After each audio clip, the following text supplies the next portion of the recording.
I remember. I remember hearing the horrible things people had to say about Final Fantasy XIV in various places. IGN, World of Warcraft, forums, GameSpot. And being curious, asking myself, could a game possibly be as bad as these people are making out to be? So, I got curious and began reading more about it. I found out that a new producer had taken over and was intent on improving the game as much as he could, and that there was no subscription fee necessary. Because of this, I decided to check out the pricing and everything. I managed to have the $60 necessary for it and ordered it back in April. I impatiently awaited the mail to bring it, getting frustrated at taking weeks. It arrived towards the end of spring break, and I installed it. I remember absolutely raging at my computer, the internet, and the patcher because it was taking forever to patch. I ended up having to leave it patching overnight because of how long it took. The next morning, I set my cell phone alarm to wake me up early so I could play a bit before I went to school. I got on my computer, set up a Square Enix account, and launched it.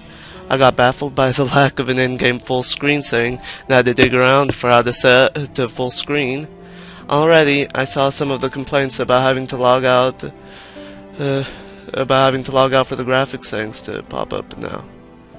Once I got that fixed, I went in-game and made my first character, a male higher thaumaturge.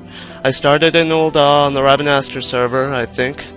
I went through the introductory sequence and already forgot my anger from the previous night and even earlier.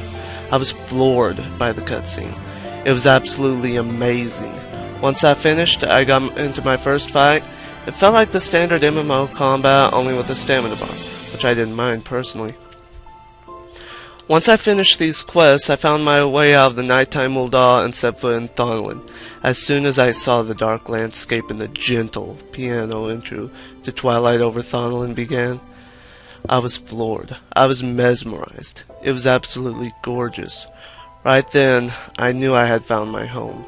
After several rerolls, enrolling my first ever female character, a Seeker of the Sun Miko-T Conjurer, I ended up on the Beset server after the suggestion of someone for a roleplay.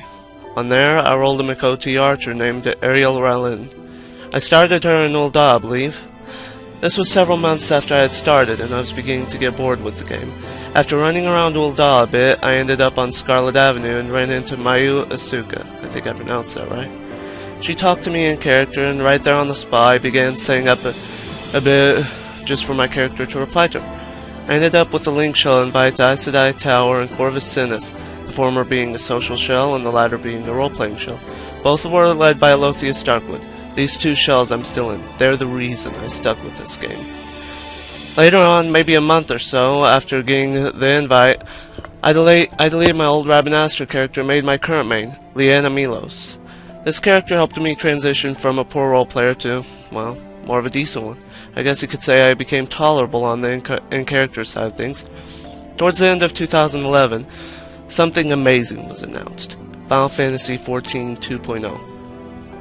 It was a relaunch of the game with a new everything.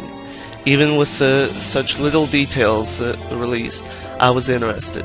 A while later, I was unable to contact anyone to get repearled for Aes Sedai Tower, and the subscription fee popped up.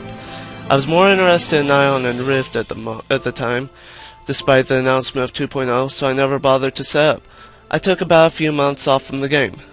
Sometime in May of 2012, I resubscribed to the game. A lot had changed by then, so I needed to relearn the game and get resituated socially.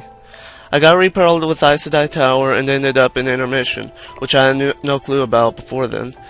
It turned out it was an out-of-character shell for role-players, and it was part of something I never heard of till a few months later, the Role-Playing Coalition.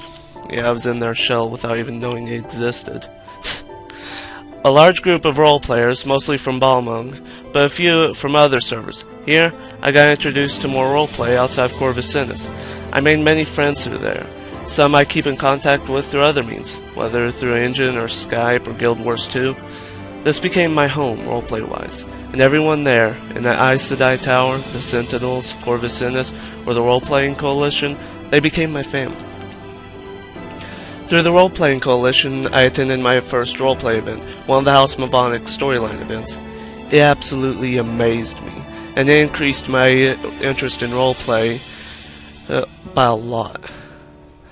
Never in the, at the time, 1 or 2 years of roleplay that I had experienced had I ever seen something so amazing.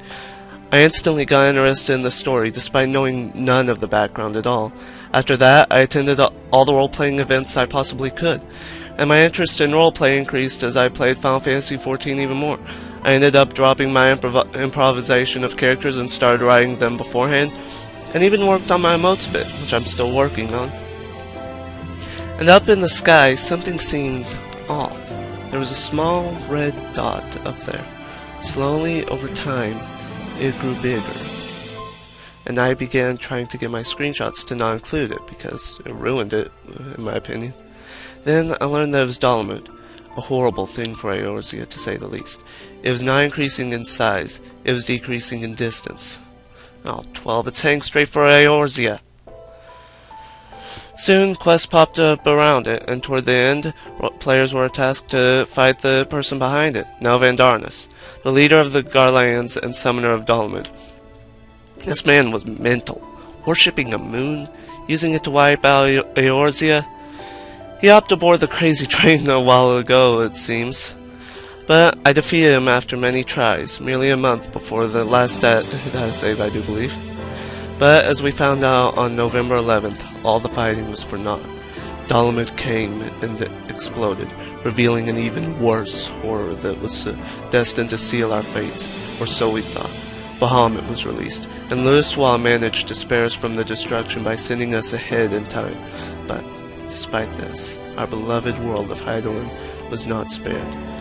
I remember as I watched the video, choking up and getting chills as I watched Bahamut destroy Eorzea, watching all the flames engulf it as the in-game characters watched the destruction helplessly.